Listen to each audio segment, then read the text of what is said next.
Natin yung ating mga kamay, ganda po ng pagpapala natin, Panginoon. Sige po, tayo po yung manalangin. Makapangyarihan naming Diyos, Ama namin sa langit, kami po ay lubos na nagpupuri at nagpapasalamat sa araw na ito na kung saan, Panginoon, ang bawat isa sa amin, Panginoon, ay patuloy niyo pong binibigyan ng kalakasan at buhay. Yes, Lord. At higit sa lahat, Panginoon, namin pong kapatid kay Joey, Espinol, Panginoon, patuloy po ninyo na igawad sa kanya ang masaganang at mayamang pagpapala na nagmumula po sa iyong kaharian sa langit. Yes, Lord. Spiritually at physically, Panginoon, ay maranasan po niya at patuloy na kalakasan ng kanyang mga pangatawan ay maranasan at ilay niyo po siya sa anumang uri ng karamdaman.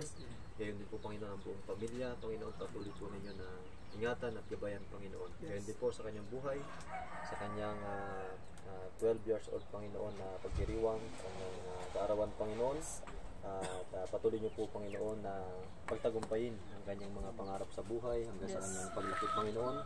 Nawa po, Panginoon, magkaroon siya ng pangarap na kasama po kayo, O Diyos, at magkaroon siya ng pusong mayroong pagpapakumbaba at mayroong banal na pagkatakot sa inyo, O Diyos. Gayon din po sa kanyang mga magulang, sa kanyang mga kapatid, Panginoon, mga pinsan at mga kaibigan, Panginoon, at sa bawat isa, Panginoon, makita, Panginoon, sa kanyang buhay ang kapakumbabaan at pagmamahal po sa inyo, O Diyos. Patuloy na gamitin niyo po ang batang ito, Panginoon, na maging pagpapala po siya sa kanyang mga kapatid at sa bawat mga kaibigan niya, Panginoon, at mga magulang, Panginoon. Pagpalaan niyo po ang kanyang buhay, hindi lamang itong taon na ito ang kanyang pagdiriwang, kundi marami pang taon, Panginoon, na dagdag niyo po sa kanyang buhay at patuloy na magsama-sama kami na makapaglingkod sa inyo, O Diyos. Salamat po, Panginoon, at sa oras na ito, O Diyos, at sa araw na ito, Panginoon, namin pong pinagkakatiwala at tinataas ang pinakamataas na papuri at pasasalamat sa pangalan po ng aming Panginoon Jesus. Amen.